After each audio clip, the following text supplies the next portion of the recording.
Mind. कहानी की शुरुआत एक हॉस्पिटल के इमरजेंसी वार्ड को दिखाते हुए होती है जिस दिन बारिश आ रही थी और एंट्री होती है one of the lead character Paresh Rawal यानी कि वाल्मीकि की, जिसे कंपाउंडर से पता चलता है कि आज उसे एक बेटा पैदा हुआ है। लेकिन बख्शीश की मांग करने पर वाल्मीकि कहता है कि ऊपर के स्पेशल वार्ड में एक और शहजादे ने जन्म लिया होगा, वहाँ जाकर मांग लेना मिल जाएगी। वही हम यशु जिंदल नंदा को देख पाते हैं जिसने भी एक बेटे को जन्म दिया था, लेकिन जब नर्स उसके बेटे को उठाती है तो वो सांस नहीं लेता, इसी के साथ साथ कुछ भी रिएक्ट नहीं करता, तो उसे लगता है कि ये बच्चा मर गया। अब ये औरत इस शहर के सबसे बड़े नामी गिरामी बिजनेसमैन आदित्य जिंदल की बेटी थी, जिनका एक बहुत बड़ा जिंदल ग्रुप था जो कि शहर में काफी ज्यादा नामचीन था। अब जहाँ एक तरफ वाल्मीकि फोन पर पंडित जी से अपने बेटे के नामकरण के बारे में बात कर रहा था, उसी वक्त वो नर्स आकर उसे फोन बूथ से हटकर खुद का कॉल लगाने के लिए कहती है, जिस पर वो कहता है कि भाई इतनी भी क्या जल्दी है, मुझे बात तो खत्म कर दे दो। जिस पर वो नर्स बताती है कि अभी अभी जिंदल परिवार का बेटा जो कि पैदा होते ही मर गया, अगर इसकी खबर मैंने जल्दी ही डॉक्टर को नहीं दी तो उन सभी को लगेगा कि मैंने ही कुछ गड़बड़ करी होगी, इसलिए मुझे जल्द से जल्द उनसे बात करनी होगी। लेकिन इतने में ही वाल्मीकि जी बोल पड़ते हैं कि मैंने जिंदल परिवार के लिए कई सालों से नौकरी करी है, ये तो उनका पहला सौभाग्य था कि उनके घर में बेटा पैदा हुआ है, आने वाली इन खुशियों को मैं कैसे रोक सकता हूँ, एक काम करो मेरा बेटा उनकी जगह पर रख दो। तो नर्स कहती है कि आपकी वाइफ का क्या होगा? तो वाल्मीकि कहता है कि अगर भगवान ने चाहा तो हमें भी दूसरा बेटा हो जाएगा, तुम इसकी टेंशन मत लो,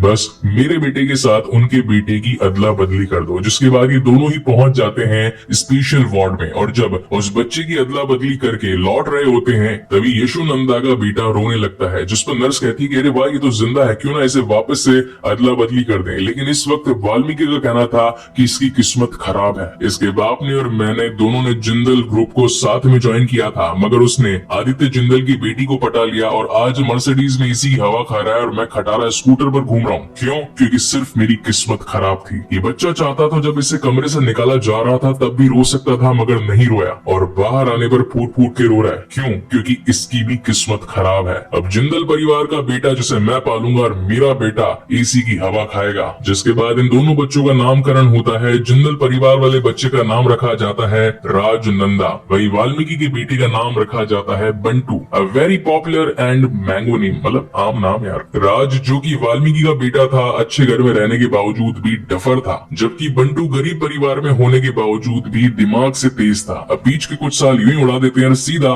25 साल का गैप डाल के इन दोनों को पढ़ा दिखा देते हैं। वाल्मीकि को हमेशा से ये डर था कि कहीं बंटू को उसके एक शहजादे होने के बारे में सच्चाइयां पता ना चल जाए और वो उस स्वर्ग में जाकर मेरे बेटे को निकाल दे। लेकिन ये उसका एक बुरा सपना था। नींद से जागने के बाद में वो हमेशा अपने बेटे को खरी खोटी ही सुनाया करता था। वहीं सीन शिफ्ट होता है जिंदल मैंशन में, जहाँ इस वक्त राजनंदा यूएस से अपने 7 सालों की पढ़ाई करके वापस लौट रहा था, मगर उसके स्वागत के लिए फूल नहीं थे, इसीलिए वाल्मीकि अपने अनवांटेड बेटे बंटू को कहता है कि घर से निकलने के बाद में यहाँ पर आ जाना और एक चमेली के फूलों का हार भी लेकर के आना। बंटू इस महान घर को देखकर एकदम चौंक जाता है कि क्या बात है भाई, लाइफ हो तो ऐसी, शानदार घर में पैदा होना, वो भी मुंह में चांदी का चम्मच लेकर। अमीरों की ठाट ही अलग है। वेल, क्या आप में से भी कोई इतना ज्यादा अमीर है जिसके पास में बड़ा वाइड बंगला हो, बहुत बड़ा गार्डन हो, घोड़े दौड़ रहे हो और रोल्स रॉयस में स्कूल जाता हो? खैर, अगर आप इनमें से कोई भी हो तो मूवी को देखने मत जाना और टिकट का पैसा मुझे सुपर थैंक्स बना करके दे देना, मेरा तो भला हो कम से कम। बड़ी गाड़ी की जगह एक छोटी साइकिल तो खरीद लूंगा जिससे सुबह जाकर साइकिलिंग करूँ और आप जो मोटा मोटा मुझे कहते रहते हो थोड़ा पतला भी हो जाऊं, तो मेरे मोटापे को हटाने के लिए एक साइकिल का जुगाड़ करा दो और मुझे सुपर थैंक्स दे दो। Well, jokes apart, coming back to the main story, यहाँ बंटू की एक सिस्टर भी होती है जो कि इस वक्त कॉलेज जाने वाली होती है, मगर कुछ गुंडे उसकी चुन्नी ले जाते हैं। अब अपनी बहन की चुन्नी को लाने के लिए वो गुंडों से भिड़ जाता है। काफी क्रिंज फाइट होती है, no CGI, no best VFX, पता नहीं कहां से उड़ के मार रहे हैं। सच बता रहा हूँ, जब एक्शन फाइट सीक्वेंस में खर्चा करना ही नहीं था तो इतने गुंडों को उड़ाने फिराने का क्या ही मतलब था। इससे बढ़िया तो फर्जी है यार, उसके अंदर छोटी मोटी फाइट हुई थी लेकिन इतनी जेन्युइन लग रही थी, मतलब विदाउट सीजीआई और वीएफएक्स का यूज किए भी अच्छे शॉट्स मिल सकते हैं। इस सीन को देख करके तो यही कंक्लूजन निकलता है। खैर, गुंडों को पीट पाट के क्रिंज कॉमेडी करके यहाँ पर भाई साहब अपनी बहन की चुन्नी ले आते हैं और जॉब के लिए लीगल ईगल नाम की कंपनी में वैकेंसी को फिल करने के लिए पहुंच जाते हैं, जहाँ पर उसकी मुलाकात कहानी की लीड एक्ट्रेस कृति सेनन से होती है, यानी कि समारा, जो कि अनफॉर्चुनेटली उसी की बॉस निकल जाती है जिसके पास वो इंटरव्यू देने के लिए आया था। समारा कहती है कि हमारे सामने एक कपल है जिनके इंटरनल क्लैशेस चल रहे हैं, अगर तुमने वो क्लैशेस सॉर्ट कर दिए तो ये जॉब तुम्हारी। अब कार्तिक आर्यन अपनी फनी कॉमेडी करता है, पर पता नहीं क्यों मुझे अच्छी नहीं लगी इस बार, मैं गुस्से में मूवी देख रहा था पता नहीं क्या। उन दोनों का डाइवोर्स करवाने की जगह दोनों को सेक्स अप्रोच करवाते हुए दोनों का रिलेशनशिप बैलेंस करवा डालता है। तो समारा कहती है अबे बुद्धू, रिलेशनशिप टूटेगा तो डाइवोर्स होगा, तभी वकील हायर होगा, हमें फीस मिलेगी और तुझे तेरी सैलरी मिलेगी डफर। यहाँ रिलेशनशिप करवा दिया तूने, पैसे गए भाड़ में, तू भी निकल यहाँ से। ओके सो सीन यहाँ कट होता है और हम देख पाते हैं जिंदल्स को जो कि अपनी ही कंपनी से रिलेटेड एक बड़ी प्रॉब्लम पर डिस्कशन कर रहे थे। इन्हीं का एक क्लाइंट था जो कि टॉयज को एक देश से दूसरे देश भेजने के लिए इनके कार्गो का इस्तेमाल किया करता था, मगर अपने ही टॉयज के अंदर ड्रग्स की सप्लाई किया करता था। और जब रणदीप नंदा यानी कि रोनित रॉय, कहानी के one of the lead character, उन्हें पता चला तो उन्होंने इसकी कंपनी को बैन करवा दिया। लेकिन अगेन अनऑफिशियली ये लोग बातचीत करके मैटर को सॉर्ट करना चाहते थे, जहां पर रणदीप चाहता था कि उनका बेटा राज नंदा इस डील को फाइनल करे, यानी कि जाए और उन लोगों को मना कर दे कि हम हमारा बैन नहीं हटाएंगे। अब सिल्वर स्पून लिए बच्चों ने कभी लड़ाई झगड़ा करा नहीं है, कभी बड़े मैटर में घुसे नहीं है, तो एक गुंडे के साथ कैसे डील करनी चाहिए वो उसे आता नहीं है। इसी बीच ये पूरी कॉन्फ्रेंस एक वीडियो कॉल पर चल रही थी जो कि ऊपर बैठा रणदीप नंदा देख रहा था, और वो सारंग यानी कि मतलब मेन विलन उसे मना कर देता है कि बैन नहीं हटाएंगे, जो उखाड़ना है उखाड़ ले। वही उसे अपने बेटे पर भी गुस्सा आ रहा था कि आखिर ये कैसा डफर बेटा पैदा किया है मैंने, इसको ना तो किसी से बात करना आता है, ना ही डील फाइनल करना आता है, ना ही जोश है, ना ही धंधा करने का दम है, कैसे आगे बढ़ेगा ये, बिजनेस को डुबो के रख देगा। इसी बीच उसी प्लेस पर पहुंच जाती है समारा एक नए क्लाइंट के साथ डील करने के लिए, जहाँ पर वो क्लाइंट बताता है कि मेरे भाई ने एक लड़की को छेड़ दिया है, तुम्हें उसका केस लड़ना है और उसे बाइज्जत बरी करवा देना है। समारा का कहना था कि वो ऐसे इलीगल काम नहीं करते, उसे इस केस को लेने के लिए फोर्स न किया जाए। तो क्लाइंट गुस्से में आकर गालियां देने लगता है, जिस पर बंटू आकर अपनी लॉ एजुकेशन झाड़ने लगता है, सारी धाराएं बता देता है कि तूने टेबल फेंकी यानी गुड्स डिस्ट्रॉय का एक्शन लगेगा, तूने मारने की कोशिश करी तो 307 का हाफ मर्डर लगेगा, और बहुत सारे एक्ट। ये सब कुछ दूर बैठा रणदीप नंदा देख रहा था। उसके माइंड में आया कि यार क्या बंदा है, मतलब मेरा बेटा हो तो ऐसा हो, और अब तो जान बचाइए तो प्यार तो होगा ही। एक वीडियो सॉन्ग आता है कलरफुल सा, खैर उसको क्या एक्सप्लेन करूं। Coming back to the direct story, Valmiki पहुंचता है हॉस्पिटल, जहां वो उस नर्स से मिलता है जिसने बच्चों की अदला बदली करी थी। इन दोनों की उस वक्त झड़प हुई थी जिस वजह से ये बिल्डिंग से नीचे गिर गई थी और वाल्मीकि का घुटना भी चटक गया था। खैर अब इस नर्स ने शहर के एक बड़े बिजनेसमैन यानी कि जिंदल ग्रुप के नाती की डिलीवरी करी थी, और अगर वो बिल्डिंग से गिर गई है तो उसके मलम पट्टी का पूरा खर्चा जिंदल परिवार उठाकर उसे यहाँ हॉस्पिटल में एक बेड दे देता है, और पिछले 25 सालों से मस्त एकदम उसका इलाज चल रहा है। खैर वो इस वक्त देखा जाए तो कॉमा स्टेज में थी, यानी कि ना ही सुन सकती थी, बोल सकती थी और देख सकती थी। वाल्मीकि जाते जाते उसके लिए 2 एप्पल लेकर आया था और कहता है कि मैं हर साल 12 बार 2-2 एप्पल्स लेके आता हूँ, 24 साल हो गए, मतलब करीब 600 एप्पल्स हो गए, लेकिन तुम तो खाती नहीं, हर बार एप्पल्स सड़ जाते हैं, तो एक काम करो मर जाओ यार, ताकि मैं एप्पल लाना छोड़ दूं, खर्चा बच जाए। मगर इसी बीच वो नर्स उड़ जाती है, उसका हाथ पकड़ लेती है। वाल्मीकि एकदम डर जाता है, उसकी फट जाती है कि अगर ये बोलने लग गई तो इसका भांडा फूट जाएगा कि आज के 25 साल पहले उसने अपने बेटे के साथ एक बड़े बिजनेसमैन का बेटा अदली बदली कर दिया। सीन शिफ्ट होता है समारा और उसके पिता की तरफ, जो कि इस वक्त शादी का रिश्ता लेकर जिंदल परिवार में आए थे, यानी कि समारा और राज के रिश्ते के लिए। अब समारा को तो बंटू पसंद था, इसलिए राज के सामने वो नखरे दिखाने लगती है कि मैं तो लड़कियों के साथ भी सेक्स करने में इंटरेस्टेड हूँ, बीड़ी फूकती है, डांस क्लब में जाती है। इन बातों को सुनकर के राज को लगता है कि ये वुमन नहीं है, वंडर वुमन है, और शादी का रिश्ता पक्का हो जाता है। अगेन गाने में सॉन्ग आता है जिस पर मैंने ध्यान नहीं दिया। तो सॉन्ग के खत्म हो जाने के बाद में सारंग पहुंचता है रणदीप से मिलने के लिए और कहता है कि मेरा बैन हटवा दे ताकि मैं बिजनेस कर सकूं, और अगर नहीं हटाएगा तो तेरे साथ बहुत कुछ बुरा हो सकता है। जिस पर रणदीप कहता है कि तेरे को अगेन जो करना है कर ले, उखाड़ना है जो उखाड़ ले। अब सारंग के पास में एक छाता था जिसकी नोक बड़ी नुकीली थी, और वो उसे घुसा कर देता है रणदीप के दिल की साइड में, जिसकी वजह से उसके सीने में छेद हो जाता है। उसी वक्त ऑफिस में समारा और बंटू ये बताने के लिए पहुंचे थे कि हमें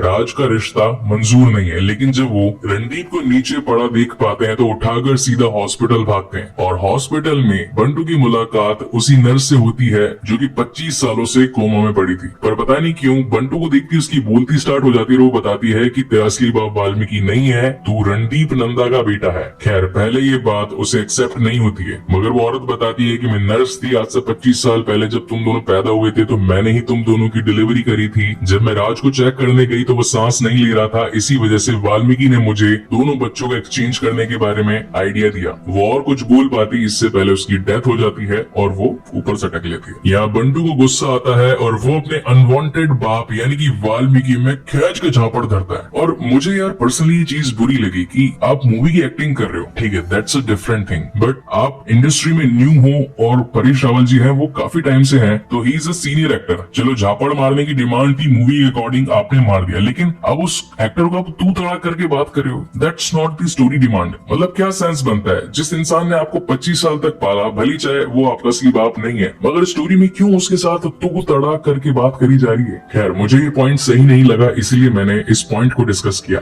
आपका इस पॉइंट को लेकर के क्या कहना है मुझे कमेंट सेक्शन में जरूर बताइएगा। आदित्य जिंदल, जिनका एक बहुत बड़ा बिजनेस एम्पायर था, अब उनका दामाद यानी कि रणदीप नंदा, जो अभी अभी एक बड़े ऑपरेशन से लौट कर आया है, उसकी हेल्थ पे इम्प्रूवमेंट लाने के लिए वो डॉक्टर से बात करके बंटू को इस घर में एंट्री दिलवा देता है, क्योंकि बंटू ने ही मौका रहते रणदीप की जान बचाई थी। अगेन यहाँ पर वाल्मीकि और बंटू के बीच में अनवांटेड फनी सीन्स दिखाए जाते हैं, जो कि मतलब मूवी में नहीं भी होते तो भी कोई दिक्कत नहीं थी। खैर, coming back to the main story, अब जब बंटू घर में आ ही चुका था तो वो आदित्य नानू का खास बडी बन जाता है। अब ये दोनों टाइम स्पेंड करने के लिए बहुत सारी बातें करते हैं, जहाँ पर नानू जी बताते हैं कि हमारा एक दुश्मन जो कि सारंग है इस वक्त हमारी नाक में दम करके बैठा है। तो बंटू कहता है कि क्यों ना डायरेक्टली उससे फेस टू फेस बात करी जाए और मैटर को सॉर्ट किया जाए। अब यहाँ पर एक फाइटिंग सीक्वेंस आता है जो कि बच्चे वाली फाइटिंग सीक्वेंस थी। चलो फाइट को छोड़ो, डायरेक्टली स्टोरी पर आते हैं। वहाँ से निकलते वक्त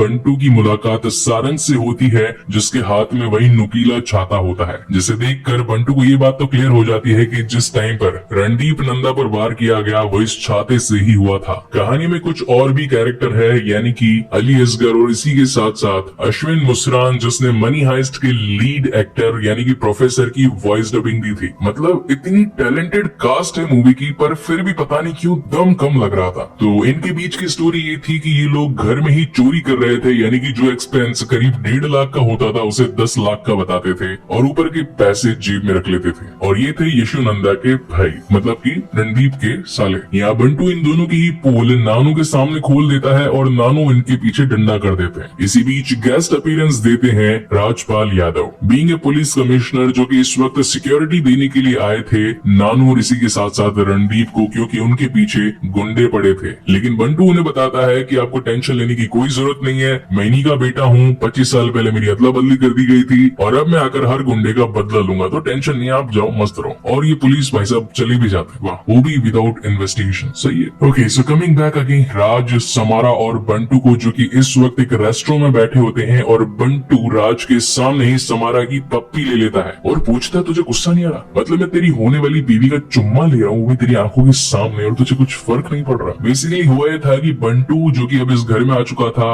वो इस घर में होने वाले सारे गलत कामों को सही करना चाहता था, जैसे कि उन चोरों की पोल खोलना और वहीं राज का एक रिच किड वाला पार्ट हटाकर मैस्कुलिन वाला पार्ट डालने का। ये सारी चीजें नानू भी देख रहे थे और धीरे धीरे नानू अब उससे और भी ज्यादा इम्प्रेस होते जा रहे थे। लेकिन घर की सबसे बड़ी प्रॉब्लम ये नहीं थी, घर की सबसे बड़ी प्रॉब्लम थी यशु और रणदीप, जिनके इंटरनल क्लैशेस चल रहे थे और वो आपस में कभी बातचीत नहीं करते थे। जब बंटू उनकी आंख को सुलगा देता है और ये बता देता है सभी घर वालों के सामने कि आज से 7 साल पहले रणदीप का किसी और लेडीज के साथ चक्कर चल रहा था। अभी पूरी मूवी कॉमेडी से इमोशनल मूवी बन जाती है, जहाँ पर रात को इन दोनों के बीच में काफी रोना धोना होता है। ये दोनों आपस में ही माफी मांगते हैं कि उसने कभी उसकी इज्जत नहीं करी, फलाने कभी उसकी परवाह नहीं करी, और कंक्लूजन ये निकलता है कि ये सभी एक हो जाते हैं। अब सब कुछ हैप्पी हैप्पी हो चुका है तो पार्टी सॉन्ग तो आएगा। तो अगेन एक और फालतू का सॉन्ग आता है, जिसके लिए आप लोगों के सामने पेश है बहुत ही फेमस मीम।